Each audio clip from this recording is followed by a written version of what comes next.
आज हम लोगों ने फेसबुक में बातचीत का जो विषय रखा है वह है सोशल मीडिया, घृणा का प्रचार और सामाजिक उत्पीड़न।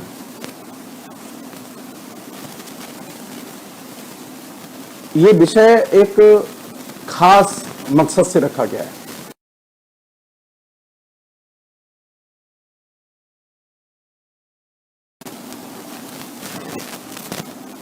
लगातार सोशल मीडिया पर पिछले कई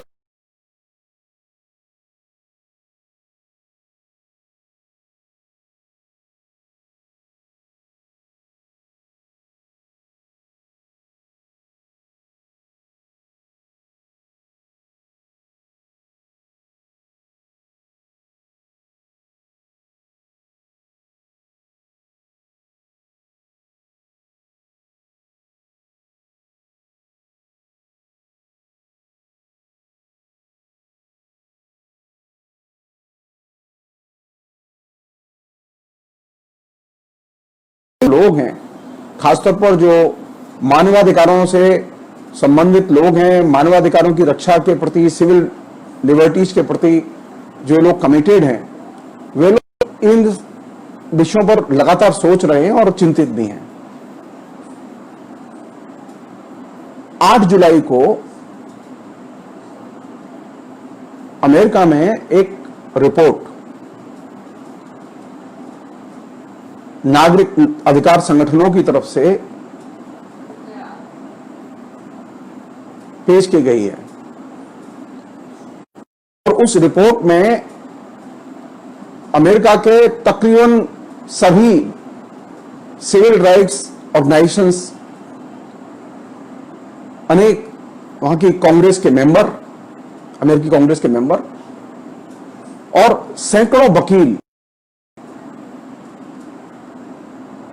उस रिपोर्ट की तैयारी में पिछले 2 साल से लगे हुए थे और ये लोग फेसबुक की खासतौर पर 2016 से लेके अब तक की जो कवरेज, प्रशासनिक भूमिका, नीतिगत भूमिका, इन सब की उन्होंने बहुत गहरी पड़ताल की है और इस पड़ताल के बाद में उन्होंने एक recommendation report, final recommendation report उन्होंने 8 जुलाई 2020 को जमा की। इसके पहले वे 2 रिपोर्ट जमा कर चुके थे। उसमें पहली रिपोर्ट दिसंबर 2018 में जारी की गई और दूसरी रिपोर्ट जुलाई 2019 में जारी की गई। ये फाइनल रिपोर्ट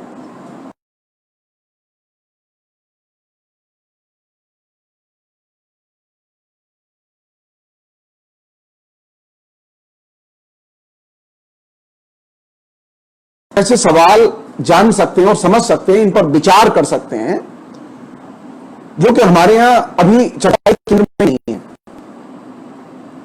ये रिपोर्ट पढ़ते समय पहली चीज जो मेरे दिमाग में आई कि भारत में भी अमेरिका की तरह यहां के नागरिक अधिकार संगठनों और लोकतांत्रिक अधिकारों से जुड़े हुए संगठनों को और जो सिविल लिबर्टीज से जुड़े हुए ग्रुप्स हैं उनको मिलकर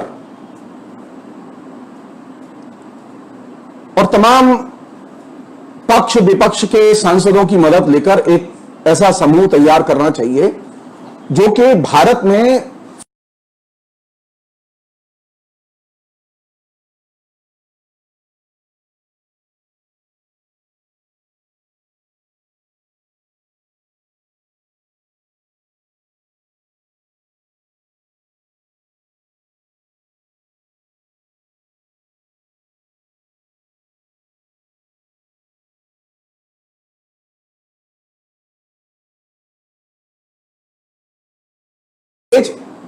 फेसबुक की जो आधिकारिक नीति है उसकी संगति में है, या यूं कहें कि फेसबुक की जो आधिकारिक नीतियां हैं, कम्युनिटी स्टैंडर्ड, उनमें चोर दरवाजे हैं जिनके जरिए पिछले 6 साल से सघन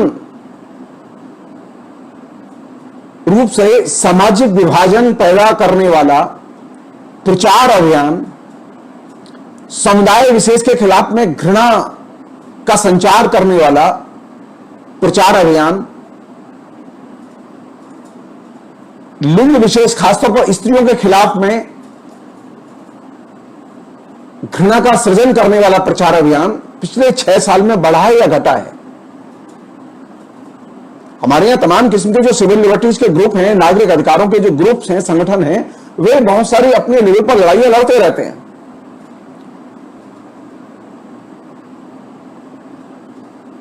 मेरी व्यक्तिगत राय यह है कि अमेरिका में जिस तरह से नागरिक अधिकार और सिविल लिबर्टीज के लोगों ने मिलकर विभिन्न समुदाय के लोगों को साथ लेके जो फेसबुक की जो मीमांसा की है और फेसबुक के जो नीतिगत जो चोर दरवाजे हैं उनको हाईलाइट किया है, उस रिपोर्ट को ध्यान में रखते हुए भारत में विगत 6 वर्ष के सोशल मीडिया, ट्विटर और दूसरे जो प्लेटफॉर्म हैं, वेबसाइट्स हैं, ब्लॉग्स हैं, इनमें जो कवरेज आया, इस कवरेज की गंभीरता से पड़ताल की जानी चाहिए और सोशल मीडिया कंपनियों को फोर्स किया जाना चाहिए कि वे अपने कम्युनिटी स्टैंडर्ड में जो चोर दरवाजे हैं, उन चोर दरवाजों को बंद करें और अल्पसंख्यकों, खासतौर पर मुसलमानों, स्त्रियों, आदिवासियों, मजदूरों, किसानों, इनके खिलाफ में जो एक कंटिन्यूअस जो हेट कैंपेन चलता रहता है, कंटिन्यूअसली जिस तरह से सोशल मीडिया में कानून के शासन के खिलाफ में जो हेट कैंपेन चलता रहता है, उस हेट कैंपेन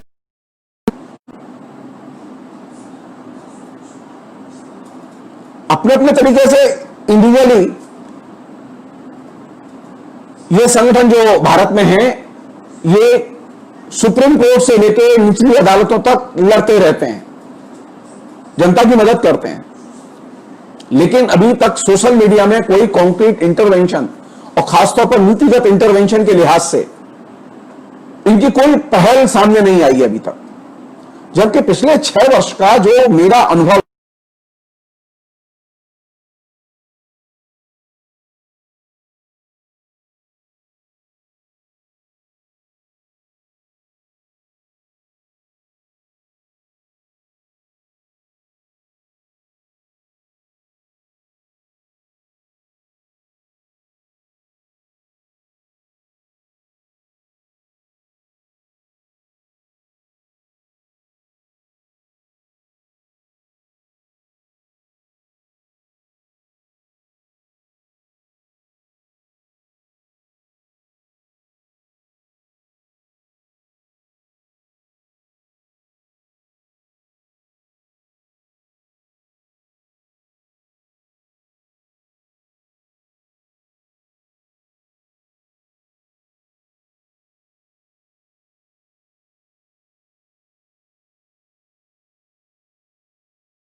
वे पोस्ट सोशल मीडिया क्यों नहीं हटाता?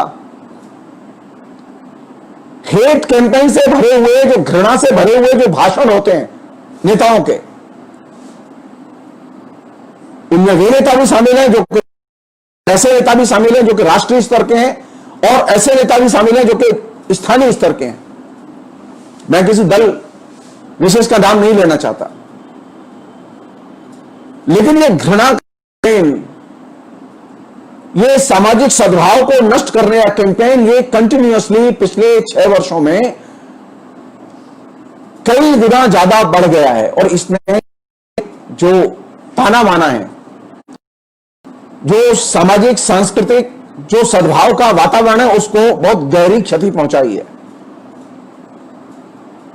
हमारे यहां जो अवस्था है वो ये कि हमारे यहां न तो अदालतें इसके लिए इनिशिएटिव लेने को तैयार है, न संसद इनिशिएटिव लेने को तैयार है, न ह्यूमन राइट्स कमीशन इनिशिएटिव लेने को तैयार है, न हमारे यहां प्रेस काउंसिल इसके लिए इनिशिएटिव लेने को तैयार है कि सोशल मीडिया में जो घट रहा है, कोई तो संगठन हो जो पिछले 6 वर्षों में सोशल मीडिया में जो घटा है उसकी ऑडिटिंग करे और सोशल मीडिया की कंपनियों के मालिकों को, प्रबंधकों को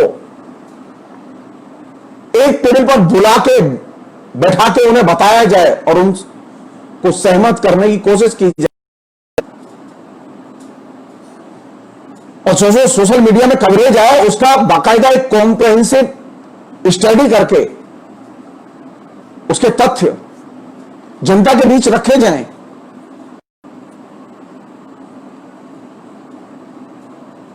न तो इस काम के लिए कांग्रेस ने पहल की, न इस काम के लिए बीजेपी ने पहल की, न इस काम के लिए कम्युनिस्टों ने पहल की। सवाल ये, क्या ये इतना गैर जरूरी प्रश्न है कि सोशल मीडिया के कवरेज को राम भरोसे छोड़ दिया जाए, जिसकी जो मन में आए वो बोले, जिसकी जो मन में आए वो लिखे, उसकी कहीं कोई ऑडिटिंग नहीं होगी और उसके लिए कहीं सोशल मीडिया की कंपनियों के मालिकों या प्रबंधकों को कभी कोई शिकायत नहीं की जाएगी, उन्हें मजबूर नहीं किया जाएगा। मुझे अमेरिका में जो अभी 8 जुलाई को 2020 में जो रिपोर्ट दाखिल हुई, वो रिपोर्ट इस महीने में बहुत महत्वपूर्ण लगती है कि वहां लोगों ने मिलकर 2018 से ये जांच शुरू की और ये जांच शुरू की तब जबकि ट्रंप के पिछले इलेक्शन में जो कवरेज सोशल मीडिया से आया, उस कवरेज ने बहुत सारी चीजों की परतें खोल दी, बहुत सारी धारणाओं के एकदम आधार को ही नष्ट कर दिया। अमेरिका में यह माना जाता था कि कानूनन कोई भी व्यक्ति, कोई भी संगठन, कोई भी कम्युनिकेशन का चैनल, कोई भी फोरम या मंच हेट कैंपेन नहीं कर सकता। लेकिन ट्रंप के चुनाव में जम के हेट कैंपेन हुआ और जो श्वेत राष्ट्रवादी थे, वैसे ही जैसे हमारे यहां हिंदू राष्ट्रवादी होते हैं, जो श्वेत राष्ट्रवादी थे और ईसाई फंडामेंटलिस्ट थे, जो लोग ये सोचते हो कि अमेरिका में तो सब लोकतांत्रिक लोग रहते हैं, अमेरिका तो लोकतांत्रिक देश है, अमेरिका में तो कानून का शासन चलता है, उनके लिए यह बताना बेहद जरूरी है कि अमेरिका में भी सामाजिक भेदभाव, अमेरिका में भी धार्मिक भेदभाव है, अमेरिका में भी गोरों की गुंडागर्दी है, जिसे हम श्वेत नेशनलिज्म कहते हैं, श्वेत राष्ट्रवाद कहते हैं, ईसाई फंडामेंटलिस्ट कहते हैं। ऐसे ईसाई फंडामेंटलिस्टों के और श्वेत राष्ट्रवादियों के संगठन हैं जो कि आम जनता में अश्वेत लोगों के प्रति, काले लोगों के प्रति, एशियाई लोगों के प्रति, लैटिन अमेरिकी लोगों के प्रति, अफ्रीकी लोगों के प्रति, स्त्रियों के प्रति आए दिन जहर उगलते रहते हैं। बिल्कुल वैसे ही उगलते रहते हैं जैसे कि यहां पर भी बहुत सारे फुल है जो छोटे छोटे संगठन, और वे जब जहर उगलते हैं तो मीडिया में इतना अनप्रोपोर्शनेटली उसको प्रस्तुत किया जाता है कि लगता है कि हिंदुस्तान का रिप्रेजेंटेशन यही फ्रेंडली ऑर्गेनाइजेशन करते हैं। 2016 के इलेक्शन में, अमेरिका में राष्ट्रपति के इलेक्शन में यह चीज गंभीरता से महसूस की गई और इसकी वजह से ही 2018 में अमेरिका में एक बड़े ह्यूमन राइट सिविल लिबर्टीज के नेता हैं लोरा डब्ल्यू मर्फी के नेतृत्व में यह ग्रुप बनाया गया और इस ग्रुप में कई लॉ फर्म भी शामिल की गई, तमाम जो सिविल लिबर्टीज के ऑर्गेनाइजेशन शामिल किए गए और कई अमेरिकी कांग्रेस के सांसद शामिल किए गए और इन लोगों ने मिलकर जांच शुरू की। और ये जांच करने के दौरान इन लोगों ने 100 से अधिक जो सिविल राइट्स ऑर्गेनाइजेशन के प्रतिनिधियों के साथ बात की और सैकड़ों वकीलों के साथ पूरे देश में, अमेरिका में इन्होंने इंटरव्यूज लिए, बात की और दर्जनों सांसदों के साथ में इंटरव्यू लिए और बात की और उसके बाद में कॉम्प्रहेंसिव ढंग से उन्होंने एक रिपोर्ट तैयार की और इस रिपोर्ट के आधार पर उन्होंने फेसबुक के प्रबंधकों से भी बात की, उनकी कई मीटिंग हुई। उन्होंने बाकायदा फेसबुक को और उसके मैनेजमेंट को समझाने की कोशिश की और उसमें जो सबसे महत्वपूर्ण चीज थी जिसको कि करना बेहद जरूरी है, उन्होंने कहा कि फेसबुक का जो टॉप मैनेजमेंट है, उस टॉप मैनेजमेंट में कोई ब्लैक्स है ही नहीं। उस टॉप मैनेजमेंट में जो लोग काम करते हैं, यानी 22% की लेवल पर, पॉलिसी को नीचे लागू करने के लेवल पर जो लोग काम करते हैं, उनमें कोई व्यक्ति नहीं है जो कि ह्यूमन राइट्स के बारे में, सिविल में जो कानून है अमेरिका की, उनकी उसे सामान्य सी भी समझ हो।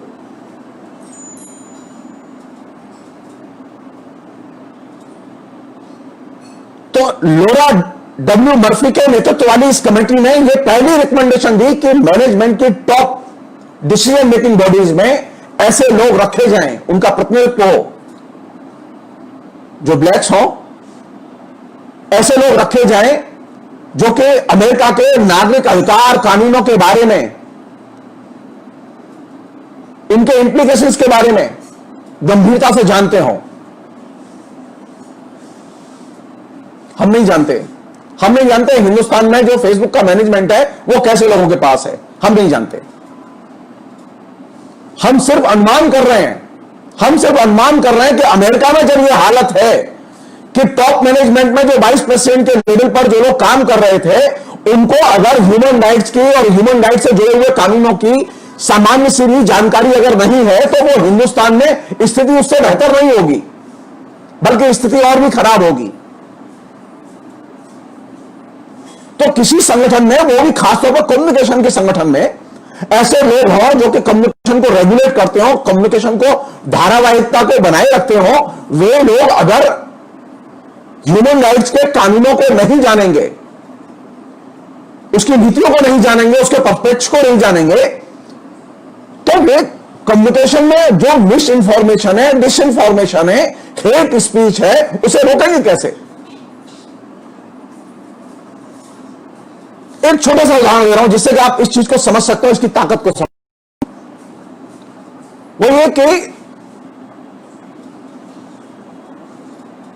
फेसबुक की ये ऑफिशियल पॉलिसी है कि फेसबुक पर चाइल्ड पोर्नोग्राफी का प्रसारण नहीं होगा,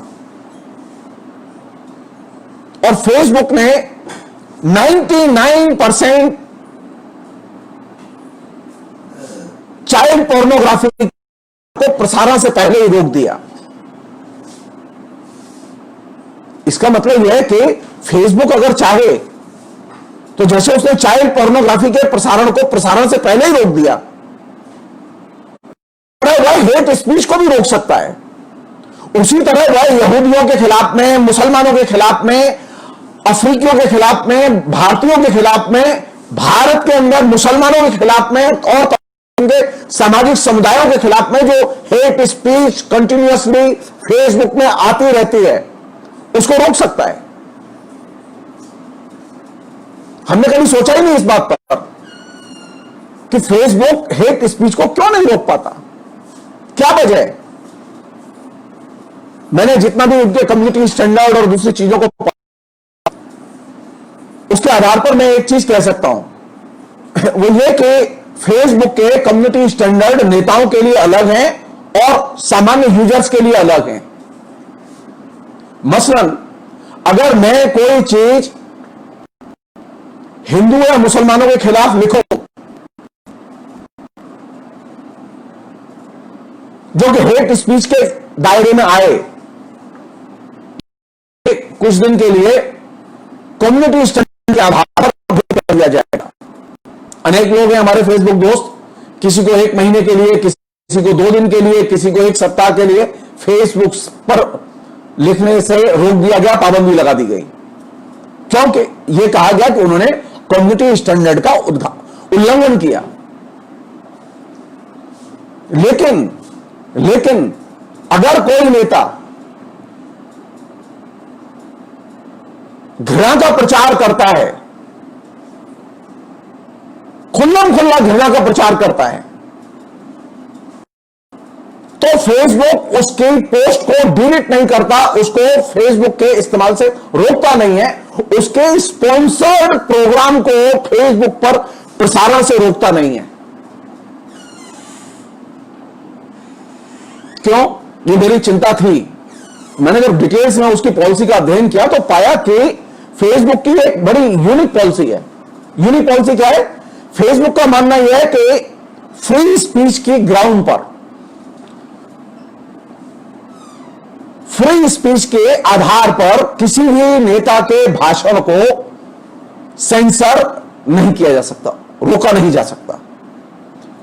हर एक नेता को जो मन में आए वह बोलने का हक है और फेसबुक उसे एडिट नहीं करेगा, फेसबुक उसे रोकेगा नहीं। ये मार्क जुगरबर्ग ने बहुत पहले इस बात की घोषणा की थी, लेकिन वह पॉलिसी का भी हिस्सा है। यह चीज जान के बेहद आश्चर्य हुआ, क्योंकि हमारे यहां जो स्थिति है वो क्या है? हमारे यहां स्थिति है कि एक लोकल नेता इलेक्शन मीटिंग में या किसी प्रोग्राम में वो स्पीच का प्रचार होता है और उसका प्रचार इस तरह से होता है कि दिल्ली में दंगे तक हो जाते हैं। हेट स्पीच का इलेक्शन के दौरान इस तरह से इस्तेमाल होता है कि उसकी बिना पर नीचे पूरी की पूरी कॉन्स्टिट्यूंसी में वोट पोलराइज हो जाते हैं। लेकिन उस नेता की हेट स्पीच फेसबुक से, उस नेता का या उस पार्टी का अकाउंट फेसबुक पर सस्पेंड नहीं किया जाता, क्योंकि स्टैंडर्ड पॉलिसी है फेसबुक की कि नेता को मुक्त भाव से अपने भावों की अभिव्यक्ति करने से फेसबुक रोकेगा नहीं, क्योंकि वो स्पीच का जी नहीं, चाहे वो कोई भी हो। अभी जिस पर डिबेट चल रही है अमेरिका में, अमेरिका के राष्ट्रपति ट्रंप ने 3 स्पीच दी हैं, 3 स्टेटमेंट दिए हैं और वे 3 स्टेटमेंट हेट के दायरे में आते हैं। फेसबुक ने उनका अबाध प्रचार प्रसार होने दिया है। राइट्स ऑर्गेनाइजेशंस इसका विरोध कर रहे हैं और डिमांड कर रहे हैं कि नेताओं को मुख्य भावों से घृणा के प्रचार की जो परमिशन अभिव्यक्ति की आजादी के नाम पर फेसबुक देता है, इसे बाकायदा मॉनिटर किया जाना चाहिए किसी भी नेता को। हमारे यहां ये तो वास्तविकता है। हमारे यहां कभी कोई मंत्री, कभी कोई गृह मंत्री, कभी कोई प्रधानमंत्री, कभी कोई मुख्यमंत्री, कभी कोई विपक्ष का नेता, जब जो मन में आती है, जिसके खिलाफ मन में आती है, कानून का उल्लंघन करते हुए घृणा का प्रचार करने में, राजनीतिक मंच का इस्तेमाल करने से पीछे नहीं हटता और वह जानता है कि उसके प्रचार को फेसबुक रोकेगा नहीं। तो जरूरत किस बात की है? जरूरत इस बात की है कि हेट स्पीच को, चाहे वो जिस पार्टी का हो, वो कांग्रेस का हो, बीजेपी का हो, कम्युनिस्ट पार्टी का हो, किसी भी पार्टी, हेट स्पीच को, उस नेता की स्पीच को, चाहे वो राष्ट्रीय नेता हो, चाहे वो उनका चीफ कैंपेनर हो, जो भी हो, हेट स्पीच चाहिए। जब आप चाइल्ड पोर्नोग्राफी को रोक सकते हैं तो हेट स्पीच को भी रोक सकते हैं, रोक सकते हैं। तो आप अपने तरीके से डिस इंफॉर्मेशन और डिस इंफॉर्मेशन को भी रोक सकते हैं। जैसा कि मैंने कहा कि फेसबुक अभी तक चाइल्ड पोर्नोग्राफी को 99% से ज्यादा प्रसारण के पहले ही रोकने में सफल रहा है। बहुत रेयरली इक्का दुक्का घटना हुई जिसमें कि पोर्नोग्राफी फेसबुक पर आ गई हो, अन्यथा नहीं आती।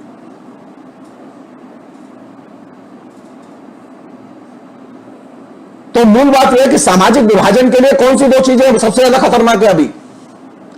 हेट स्पीच, समुदाय विशेष के प्रति घृणा, मिस इंफॉर्मेशन और डिस इंफॉर्मेशन कैंपेन।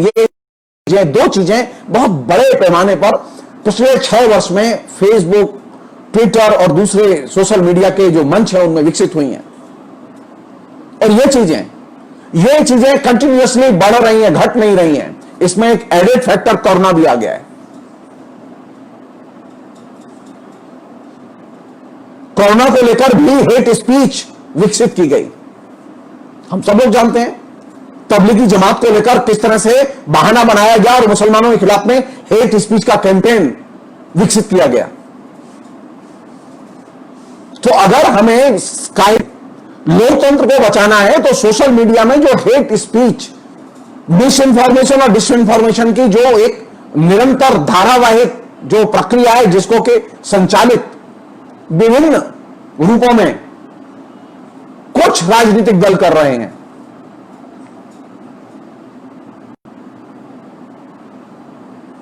उसे हर हालत में रोका जाना चाहिए। और इसके रोकने के लिए सबसे पहला कदम जो मुझे लगता है वो ये कि यहां पर भारत में सिविल लिबर्टीज के, नागरिक अधिकार के संगठनों, वकीलों, सांसदों, वो विभिन्न दल के सांसद हो सकते हैं, उसमें उनको लेकर एक बाकायदा एक जांच दल बनाया जाना चाहिए और वे पिछले 6 वर्ष के फेसबुक और दूसरे सोशल मीडिया के अकाउंट्स की गहरी पड़ताल करें।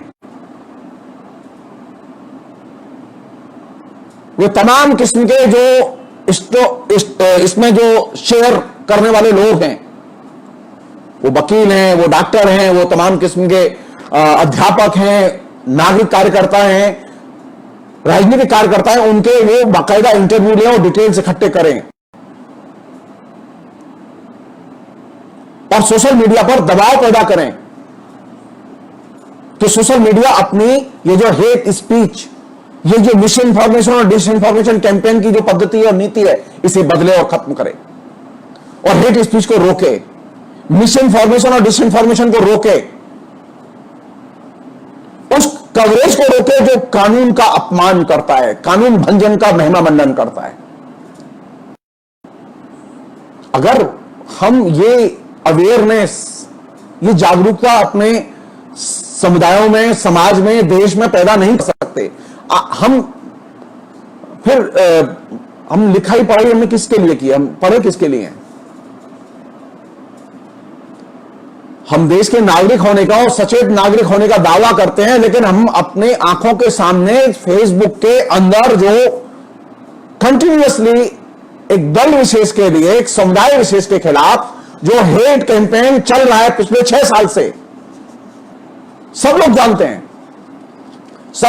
हैं कि भारत में पिछले 6 साल से मुसलमानों के खिलाफ में सबसे अधिक हेट कैंपेन लॉन्च किया गया है। हिंदुओं को अतार्किक तरीके से मुसलमानों के खिलाफ में गोलबंद किया गया है, सब लोग जानते हैं। यह समुदाय विशेष का ध्रुवीकरण, समुदाय विशेष के खिलाफ ध्रुवीकरण, ये जो फेसबुक के प्रोपेगेंडा का एक रोजमर्रा की चीज है। और संयोग से देखिए आप, उसमें तमाम वे लोग शामिल हैं जो पढ़े लिखे लोग हैं, जहीन लोग हैं।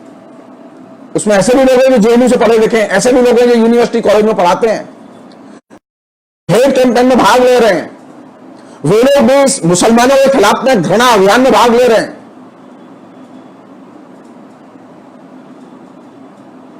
हम में से अधिकतर लोगों की ये स्थिति है कि आए दिन सिर्फ आपस में ही अपने ही दोस्तों से लड़ते रहते हैं।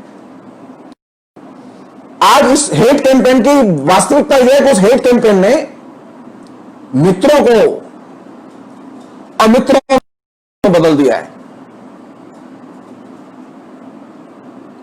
मैं अपने अनुभव से बता रहा हूं कि मेरे जो दोस्त थे जो जेएनयू के पढ़े लिखे, बहुत ही सेंसिटिव लोग, उसमें ऐसे भी लोग थे जो हिस्ट्री के थे, ऐसे भी लोग थे सोशियोलॉजी के थे, ऐसे इंटरनेशनल पॉलिटिक्स के थे, उनको मैंने पिछले 6 साल में फेसबुक के कैंपेन के दौरान हेट कैंपेन करते हुए देखा है। तो जेएनयू जैसी जगह से, आईआईटी जैसी जगह से जो लोग पढ़कर निकले हैं, अच्छे मैनेजमेंट के संस्थानों से जो पढ़कर निकले हैं, वे अगर हेट कैंपेन के सिरमौर बने तो आप साधारण नागरिक की अवस्था समझ सकते हैं क्या होगी। जरूरत किस बात की है?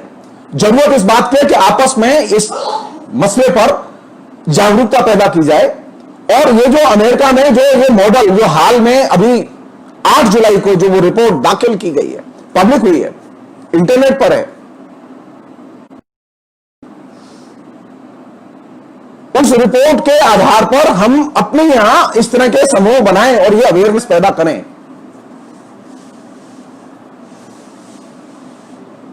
दबाव पैदा। आज स्थिति क्या है कि आज स्थिति यह है कि न्यायपालिका तक इन हेट स्पीच और कानून भंजकों के जो सोशल मीडिया और मीडिया में जो कैंपेन है उसके दबाव में है। ये दबाव सारे चैनल्स पर है, ये दबाव सारे मीडिया पर। आप देखिए, ट्रेजेडी देखिए, आज स्थिति यह है कि जो पत्रकार लोग हैं वो सबसे अधिक इस समय प्रताड़ित वर्ग में से आते हैं। मीडिया में जाएं, सोशल मीडिया में जाएं तो रोज पत्रकार गाली खा रहे हैं। गोदी मीडिया करके सबसे ज्यादा अटैक किस पर हो रहा है? पत्रकारों पर हो रहा है। और नीचे वास्तविकता क्या है? उनकी नौकरियां जा रही हैं, उनके ऊपर हमले हो रहे हैं, उनकी कोई को कंसीडर करने के लिए तैयार नहीं है। सो पिछले 6 साल में एक ऐसी प्रक्रिया विकसित हुई है जिसमें कि हम पत्रकार से ही नफरत करने लगे, मीडिया से ही नफरत करने लगे, जबकि मीडिया एज ए इंस्टीट्यूशन और पत्रकार एज ए पर्सन, प्रोफेशनल चाहिए, उसके लिखे की आलोचना करनी चाहिए। अगर उसने गलत लिखा है तो उसका विरोध करना चाहिए, लेकिन प्रोफेशनल के तौर पर, एक पत्रकार के तौर पर हमें उसका सम्मान करना चाहिए। हुआ यह है कि दोनों ही तरफ से जो टारगेट बना वो पत्रकार बना, और आज पत्रकार सबसे ज्यादा लूजर है और पत्रकार और मीडिया एज ए संस्थान सबसे बुरी अवस्था में है। और दूसरी बुरी अवस्था में इस प्रचार अभियान के पक्ष विपक्ष के दबाव में नष्ट हो रही है वह न्यायपालिका। हर हालत में न्यायपालिका के सम्मान की रक्षा की जानी चाहिए। उसकी आलोचना हो लेकिन उसके सम्मान की रक्षा की जानी चाहिए। वादी ताकतें हैं, वो चाहती है कि न्यायपालिका का अस्तित्व खत्म हो। मॉब की मेंटलिटी और मॉब की राजनीति वो निर्णय ले, वो चाहते हैं ये। आज जो सिविल राइट्स एक्टिविस्ट हैं उनकी ये जिम्मेदारी बनती है कि वे मीडिया इंस्टीट्यूशन की भी रक्षा करें और साथ साथ न्यायपालिका की संस्थान के तौर पर रक्षा करें। न्यायपालिका को बदनाम करके आप उन्हीं के अभिप्सित लक्ष्य को पूरा करेंगे जो रिएक्शनरी लोग चाहते हैं। हम लोग जानते हैं इस बात को कि ये जो न्यायपालिका है और इसकी अपनी सीमाएं भी हैं। आप जनता में दबाव पैदा कीजिए, जनता में आंदोलन पैदा कीजिए, इनकी प्रकृति बदलेगी। जनता में आंदोलन नहीं होंगे तो इनकी प्रकृति में बदलाव नहीं आएगा।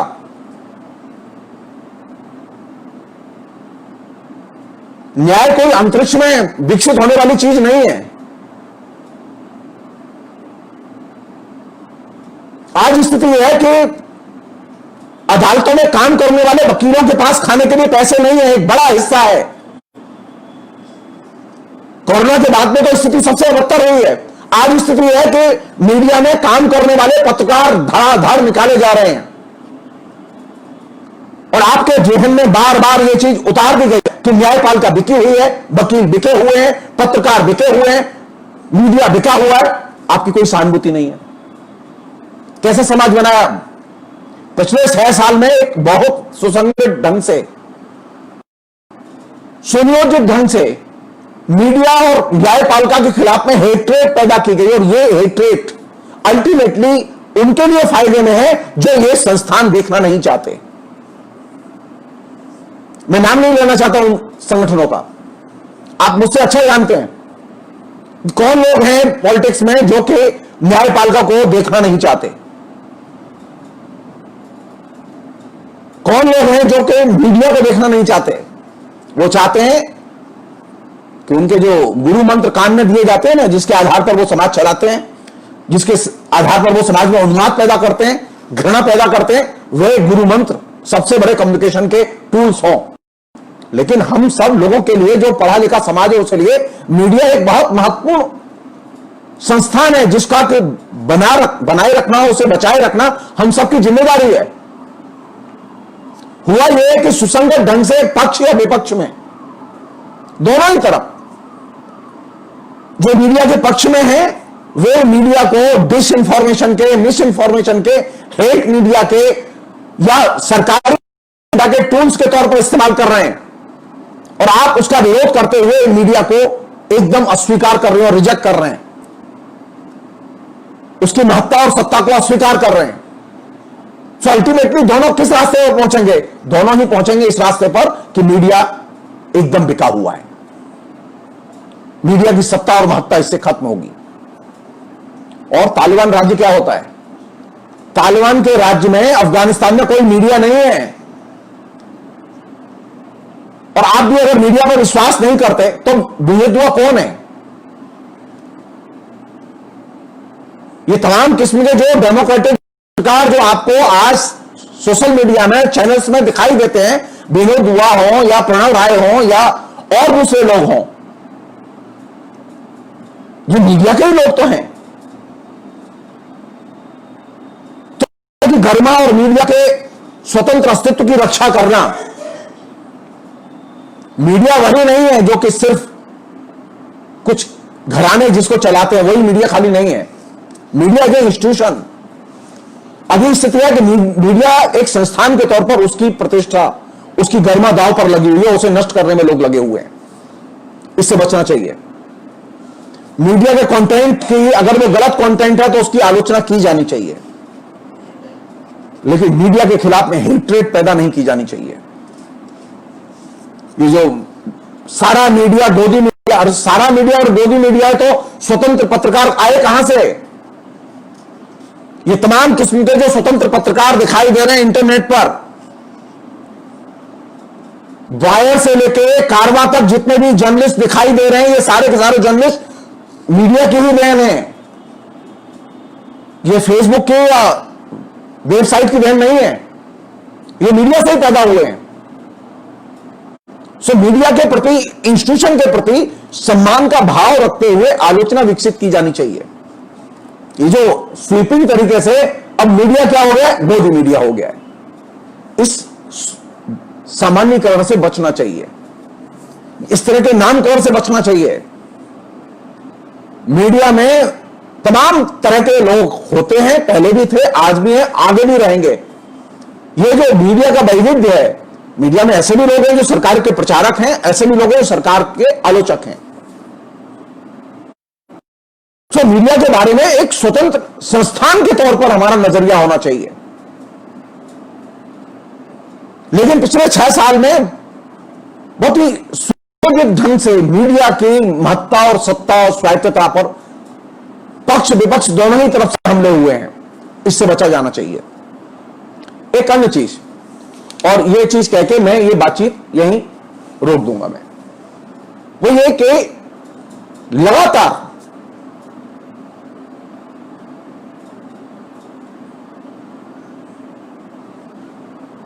ये जो कवरेज आ रहा है, इस कवरेज की ब्यूटी क्या है?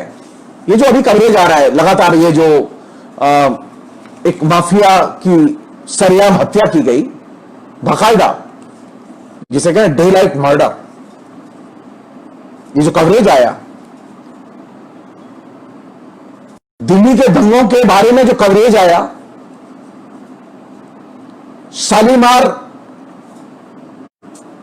शाहीन बाग आंदोलन के बारे में जो कवरेज आया, और उस कवरेज को लेकर जिस तरह की चीजें सुनियोजित ढंग से पुलिस ने लिपिबद्ध की हैं, वो हम सबके लिए चिंता की चीज है। यानी स्थिति यह है कि अगर किसी ने शाहीन बाग आंदोलन में जाके भाषण दिया है तो उसे भी दिल्ली के दंगों में शामिल बता दिया गया है, और जो दिल्ली के दंगों के असल अपराधी हैं वे अभी भी बाहर हैं। अरे पॉलिटिकल अकाउंटेबिलिटी नाम की कोई चीज होती है कि नहीं होती? प्रशासनिक अकाउंटेबिलिटी नाम की चीज होती है कि नहीं होती? दिल्ली में दंगे हुए, 3 दिन तक दंगे हुए, दिल्ली के कमिश्नर को नौकरी से क्यों नहीं निकाला गया? दिल्ली के पुलिस कमिश्नर की क्योंकि वो फेल हुआ।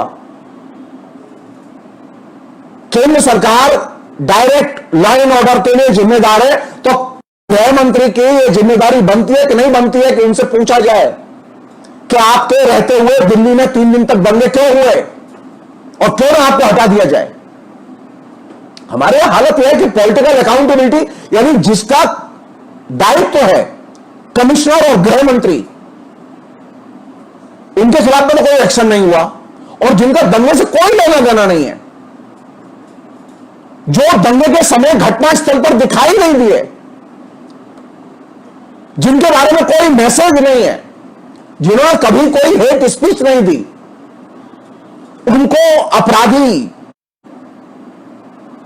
उनको दोषी मान के चार्जशीट में शामिल किया गया है।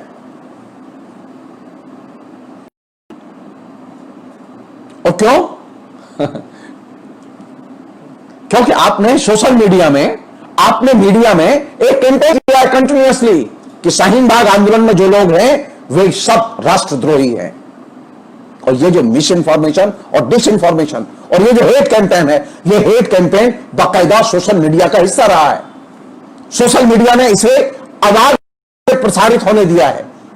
ये बहुत बड़ा क्राइम है, बहुत बड़ा क्राइम है।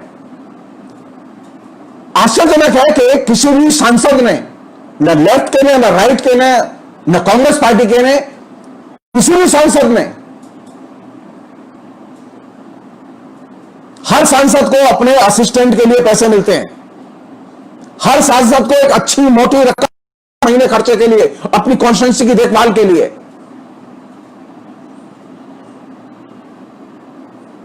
किसी भी सांसद ने थोड़ा सा भी पैसा खर्च करके ये जानने की, ये रिसर्च करने की, ये सूचना देने की कोशिश नहीं की, फेसबुक को एक मेमोरेंडम का एक चिट्ठी लिखने की कोशिश नहीं की कि दिल्ली के दंगों के समय और दिल्ली के दंगों के बाद और दिल्ली के दंगे शुरू होने के पहले किस तरह से शाहीन बाग आंदोलन को लेकर मिस इंफॉर्मेशन, डिस इंफॉर्मेशन और हेट कैंपेन चलता रहा है।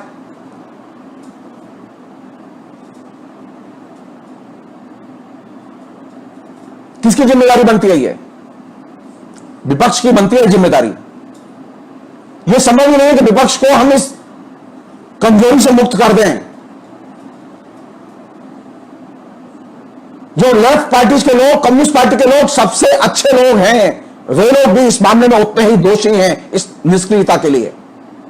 हम जानना चाहते हैं मार्क्सवादी कम्युनिस्ट पार्टी ने, उनके नेताओं ने, उनके पॉलिट ब्यूरो ने सोशल मीडिया की दंगे के पहले और दंगे के बाद और दंगे के दौरान जो भूमिका है उस पर कोई मेमोरेंडम फेसबुक को भेजा? क्यों नहीं भेजा?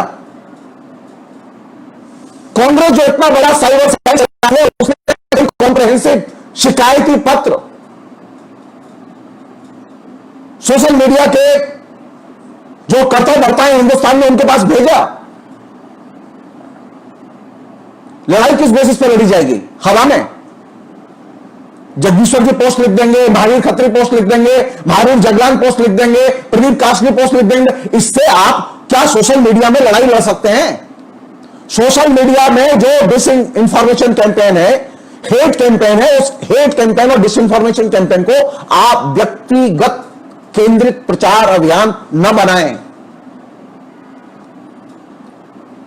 घृणा के प्रचार अभियान को, मिस इंफॉर्मेशन और डिस इंफॉर्मेशन के प्रचार अभियान को रोकने के लिए जरूरी है कि आप सांगठनिक तौर पर, नीतिगत तौर पर आप हस्तक्षेप करें।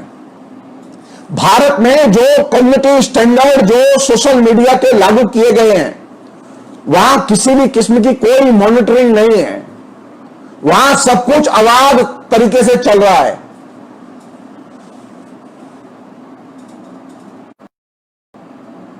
यह जिम्मेदारी बनती है विपक्ष की। अरे पैसे की कोई कमी नहीं है, न विपक्ष के पास कमी है, न कम्युनिस्ट पार्टियों के पास कमी है, न इंटेलेक्चुअल्स की कमी है। अरे आप जिस साइबर सेल को चलाते हैं, चाहे वो लेफ्ट पार्टीज के लोग हों और चाहे वो कांग्रेस पार्टी के लोग हों, मैं जानना चाहता हूं कि उनके पास में दंगे के पहले और दंगे के दौरान और दंगे के 1 महीना के कवरेज को लेकर क्या डाटा है, और वह डाटा पब्लिश करें वो लोग, करें, कोर्ट में ले जाएं कि फेसबुक ने, ट्विटर ने हमारे यहां ह्यूमन राइट्स के वायलेशंस में मदद की है। एक साधारण सा पोस्टर लगाने पर, एक साधारण सा नारा लगाने पर प्रदेश में जो ह्यूमन राइट्स एक्टिविस्ट है उनके ऊपर लाखों लाख रुपए के जुर्माने और उनकी संपत्ति कुर्क के आदेश दिए गए हैं,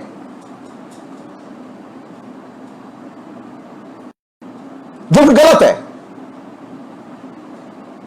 और एक कंपनी, एक कम्युनिकेशन कंपनी लगातार डिसइंफॉर्मेशन कैंपेन चलाए, लगातार हेट कैंपेन चलाए और उसके कोई पिटीशन ना हो। नरेंद्र मोदी सरकार की भी ये जिम्मेदारी बनती है कि वो कानून के और संविधान के पालन पर ध्यान दे। हम पूछना चाहते हैं नरेंद्र मोदी से और अमित शाह से, वे बहुत ताकतवर लोग हैं।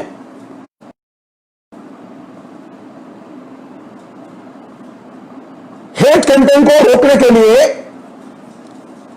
फेसबुक के खिलाफ में क्या कार्रवाई की गई, ट्विटर के खिलाफ क्या कार्रवाई की गई? क्या फेसबुक, ट्विटर के अकाउंट, उसका पूरा का पूरा कम्युनिकेशन हिंदुस्तान में सस्पेंड किया गया? आपको जब जरूरत होती है तो आप सीधे शट डाउन कर देते हैं कि अब कश्मीर में इंटरनेट नहीं चलेगा। अभी आपने हरियाणा में कर दिया है कि अभी कुछ दिन तक हरियाणा में सोशल मीडिया पर कैंपेन नहीं कर सकते। अरे नहीं, सवाल ये नहीं है। सवाल ये है कि ये फेसबुक, ट्विटर, ये तमाम किस्म के जो सोशल मीडिया के फोरम हैं, ये कंपनियां हैं, ये कंपनियां अपने नीतिगत तौर पर इनकी रोकथाम कैसे करेंगी, इसके लिए दबाव डाला जाना चाहिए। आप जनता के ऊपर दबाव पैदा करना चाहते हैं, जनता को बोलने से रोकना देना चाहते हैं, कंपनियों के मैनिपुलेशन और कंपनियों की लूट और कंपनियों की लापरवाही, इसको आप पिन पॉइंट नहीं करना चाहते। नरेंद्र मोदी सरकार का जो सबसे बड़ा ये है कि वह इस कम्युनिकेशन कंपनियों के सामने एकदम गुलाम की तरह खड़ी हुई है।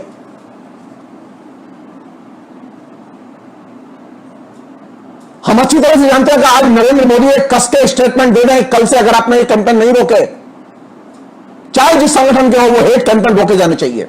नरेंद्र मोदी सरकार की जिम्मेदारी बनती है कि वे संविधान का पालन कराए।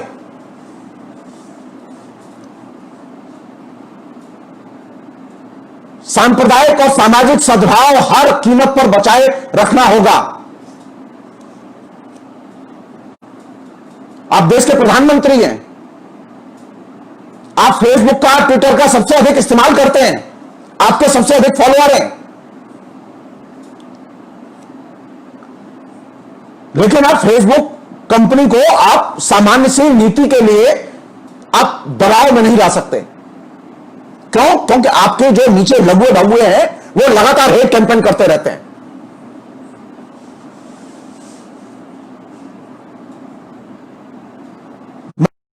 नरेंद्र मोदी की बात उनके संगठन में लोग नहीं सुनते, लेकिन सरकार तो सुनती है। नरेंद्र मोदी का गृह मंत्री तो उनकी बात सुनता है, अमित शाह तो उनकी बात सुनते हैं। तो अमित शाह ने क्या फोन किया फेसबुक कंपनी को कि हेट कैंपेन बंद करो? क्या वजह है कि हिंदुस्तान में जब से ये सरकार आई है, हेट कैंपेन सोशल मीडिया में बढ़ा है और सरकार ने कोई हस्तक्षेप नहीं किया? ये सरकार साधारण सी चीज पर लोगों के खिलाफ में राष्ट्रद्रोह के मुकदमे लागू करने में सबसे आगे है।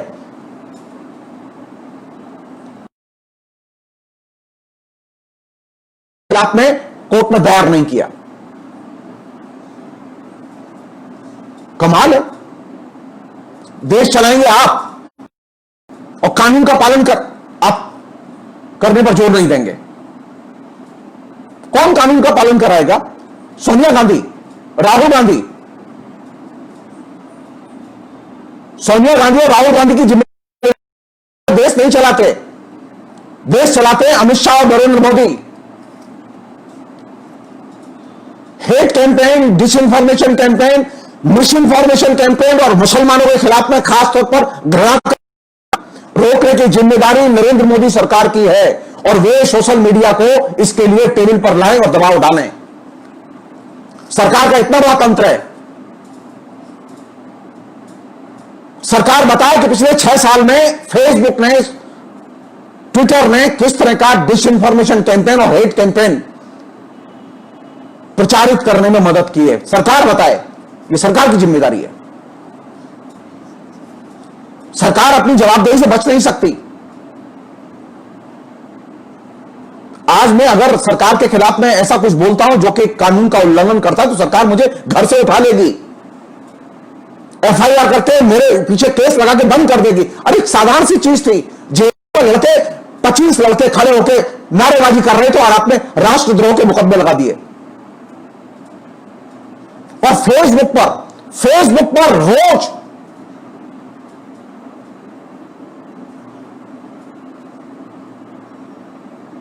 सैकड़ों हजारों लोग हेट कैंपेन में शामिल होते रहते हैं, हेट कैंपेन करते रहते हैं। फेसबुक उनको रोकता नहीं है और लेकिन आप कभी बोलते नहीं है। आपको मजा आता है कि हां ठीक रास्ते पर है ये फेसबुक। आपको जेएनयू के 20 लड़के उनके नारेबाजी वो तो नजर आई और आपने कहा टुकड़े टुकड़े गए। और फेसबुक का जो हेट कैंपेन है ये आपको टुकड़े टुकड़े कैंपेन नजर नहीं आता कि देश को तोड़ने वाला कैंपेन है ये।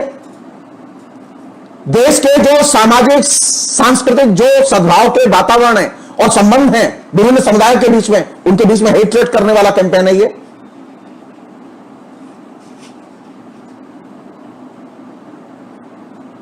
सरकार ने कभी इस बात पर इनिशिएटिव लेकर फेसबुक कंपनियों के जो यहां पर कर्ता धर्ता हैं, फेसबुक कंपनी के कर्ता धर्ताओं को बुलाकर कभी कोई नोटिस नहीं दिया।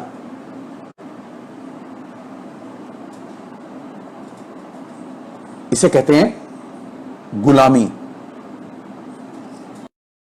गुलामी की मानसिकता में हिंदुस्तान का मस्तक ऊंचा नहीं कर सकते। हिंदुस्तान का मस्तक ऊंचा तब होगा जब हिंदुस्तान की जनता को आप सोशल मीडिया में जो चल रहा जो घृणा प्रचार अभियान है उससे बचाएं और कोशिश करें कि आपके दल के लोग ये घृणा प्रचार अभियान न करें। अगर आपके दल के लोग आपकी नहीं सुनते तो आपके पास में सरकार है और सरकार का पूरा एक छत्र शासन आपके हाथ में है। आपको एक्शन लेने से कोई नहीं रोक रहा, लेकिन आपने कभी एक्शन नहीं लिया।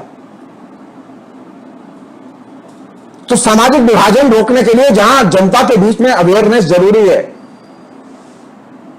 वहीं सरकार की तरफ से भी पहलकदमी बेहद जरूरी है। सरकार के बिना आप कभी भी सोशल मीडिया में जो हेट कैंपेन है, जो मिस इन्फॉर्मेशन और डिसइंफॉर्मेशन है, इसे आप रोक नहीं सकते। सरकार की बहुत बड़ी भूमिका है। तो नरेंद्र मोदी सरकार ये पहल करे, विपक्ष के लोग ये पहल करें कि वे कंपनी को दबाव में लाएं, वे सरकार को दबाव में लाएं और वे कॉम्प्रिहेंसिव ठोस रूप से स्टडी पेश करें। हो ये राय चाहिए, सबको कम्युनिकेशन चाहिए, लेकिन कोई मेहनत नहीं करना चाहता। समाज बिना परिश्रम के नहीं बदलता, समाज सिर्फ कम्युनिकेशन से नहीं बदलता, लेकिन ठोस आधार पर मूल्यांकन करने से और नई नीति बनाने से समाज बदलता है। सोशल मीडिया के अगर हम बेहतर इस्तेमाल की संभावनाएं देखते हैं तो हमें सोशल मीडिया में जो हेट कैंपेन, मिस इन्फॉर्मेशन और डिसइंफॉर्मेशन का कैंपेन है, इसको टारगेट करना होगा। हमें मीडिया के बारे में और न्यायपालिका के बारे में जो हेट कैंपेन चल रहा है, इन दोनों ही संस्थानों की गरिमा को और महत्ता को कम करने की जो कोशिशें चल रही हैं, इस कैंपेन से अलग हटना होगा। हमारे लिए मीडिया बहुत महत्वपूर्ण है, मीडिया कर्मी बहुत महत्वपूर्ण है, चाहे वो साधारण व्यक्ति हो।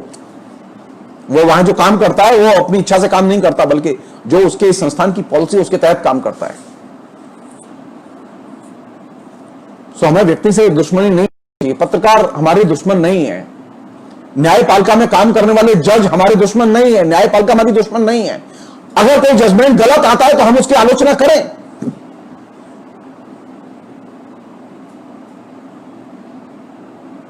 अब स्थिति है कि हमने आलोचना करने की पद्धति ही बदल दी। अब हमने सब झाड़ू मार आलोचना शुरू कर दी है। पत्रकार सब चोर, जज सब चोर, सरकार पूरी की पूरी चोर। अरे सारे जब चोर हैं तो हिंदुस्तान भी चोर। हिंदुस्तान महान हिंदुस्तान कैसे हो सकता है? हिंदुस्तान महान तभी है, हिंदुस्तान लोकतांत्रिक तभी है जबकि आपके यहां इन संस्थानों की इज्जत और स्वायत्त भूमिका बची हुई है। अंत में मेरी केंद्र सरकार से, नरेंद्र मोदी और अमित शाह से, जो कि अपने को बहुत ताकतवर समझते हैं, देखना चाहता हूं मैं कि अगले कुछ महीने में, कुछ दिनों में सोशल मीडिया में जो हेट कैंपेन पिछले 6 साल में विकसित हुआ है, उसके खिलाफ में वे क्या एक्शन लेते हैं। हिंदुस्तान की जनता ये मांग करती है कि वे एक्शन लें। अगर फेसबुक और ट्विटर न माने तो कॉन्क्रीटली उनको मजबूर किया जाना चाहिए, उन पर हैवी फाइन लगाई जानी चाहिए। स्थिति बदलनी चाहिए। सिर्फ राजनीतिक स्वार्थ के लिए संविधान को और कानून के शासन को नष्ट होने से बचाना चाहिए। यह हम सबकी जिम्मेदारी है। अगर सामाजिक विभाजन को नीचे रोकना है तो सामाजिक विभाजन को रोकने के लिए सोशल मीडिया में जो कैंपेन चल रहा है, उस कैंपेन पर आलोचनात्मक दृष्टि से विचार विमर्श शुरू करने की जरूरत है और दबाव बनाने की जरूरत है। आप अपने यहां जो नीचे जो लोकतंत्र की क्षति हो रही है, उस क्षति को रोक सकते हैं। फिलहाल इतना ही।